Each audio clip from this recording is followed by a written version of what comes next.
Devido à pandemia do Covid-19, as oficinas presenciais da Cecine foram suspensas. Este é o Oficinas Científicas na Web, uma forma de continuar a transmitir o conhecimento e respeitar as regras do isolamento social.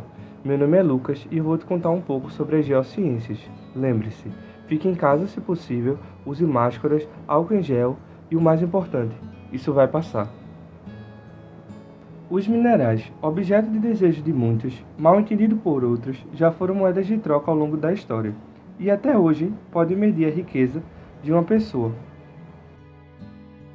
O fato é que muita gente ainda não sabe o que é um mineral e costuma chamar um monte de coisa por esse nome, como por exemplo, os próprios elementos químicos na tabela periódica.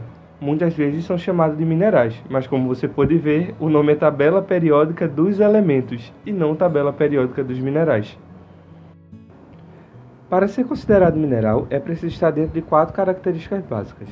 A primeira, precisa ser um sólido, ou seja, substâncias líquidas e gasosas não são consideradas minerais. Agora eu pergunto a você, esse gelo é um mineral ou não? Acertou quem disse que sim. Como eu disse, precisa ser sólido. O gelo, então, é um mineral, mas a água líquida que bebemos, não. A segunda característica é que os minerais têm origem inorgânica, ou seja, nem são produzidos, nem podem vir de seres vivos. Um exemplo disso é a própria pérola, que se forma no interior da ostra. É um sólido e tem valor comercial, mas não é considerado mineral. A terceira característica é que os minerais são formados por uma sequência interna, que vai se repetindo, como se fosse um monte de tijolos que vai se juntando para formar um bloco. Quarta e última, mas não menos importante, os minerais eles possuem uma composição química bem definida, o que significa que algumas combinações de elementos químicos são possíveis, mas não todas. Um exemplo disso é o próprio feldespato, que pode ter o seu potássio substituído por sódio, mas nunca será substituído pelo ferro, por exemplo. Agora veremos algumas propriedades que estão relacionadas a como a luz interage com os minerais.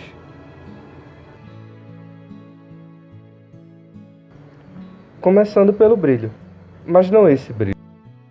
O brilho metálico lembra como a luz é refletida na superfície dos metais, como essas bijuterias que vocês estão vendo aí. É característico de minerais que possuem metais pesados, como é o caso da hematita, que possui ferro, da molibdenita, que possui molibdênio, a bornita, que é um mineral de cobre e possui essa iridescência por causa da oxidação desse elemento químico. E vamos ter também os minerais de brilho não metálicos, como é o caso da apatita, da fluorita e da calcita. Esses minerais vão possuir os nomes mais variados para o seu tipo de brilho, como por exemplo o quartzo vai ter um brilho vítreo, pois lembra a superfície de um vidro ao ser refletida pela luz. A opala, que possui um brilho resinoso. O sal, que tem um brilho gorduroso, por lembrar a textura de gordura congelada, ou como alguns preferem chamar, brilho catarro. Outra característica é a transparência, que é como a luz atravessa ou não a superfície dos minerais. Observamos a transparência do mineral olhando para suas bordas e não para o seu centro.